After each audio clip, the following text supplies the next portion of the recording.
Hi friends, இன்றைக்கி மத்தி மீன் குழம்பு தாங்க செய்ய போகிறேன். அதுக்கு மத்தி மீனை நல்லா ஆஞ்சி வச்சுக்கிட்டேன். அதுக்கப்புறம் வெங்காயம், தக்காளி, பச்சை மிளகா, பூண்டு எல்லாத்தையும் அரிஞ்சு வச்சுட்டேன். ஒரு நெல்லிக்காய் சைஸு புளியும் ஊற வச்சிட்டேன். இப்போ ஒரு பேனில் நல்லெண்ணெய் ஊற்றி கொஞ்சமாக வெந்தயம் போட்டுருங்க, கருக விட்டுறாதீங்க, கசக்கும்.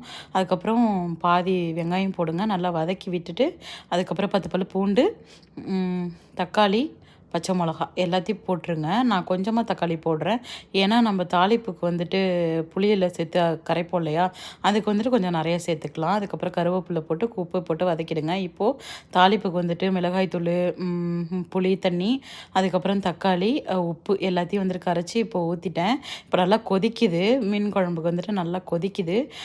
கொதித்து வந்த பிறகு நான் இப்போ 4 மீன் போடுறேன், ஏன்னா நாங்கள் 2 பேர் தான் இருக்கோம். இப்போ சூப்பராக மீன் குழம்பு ரெடி ஆகிடுச்சு. மீன் வறுவலுக்கு 4 எடுத்து வச்சுருந்தேன், அது தனியாக ஃப்ரீசரில் வச்சுருந்தேன். இப்போ ரெடி பண்ணி இப்போ பேனில் வந்துட்டு கொஞ்சமாக கருவேப்பிலை போட்டு வறுத்தெடுத்திங்கன்னா ரெடி ஆகிடும்.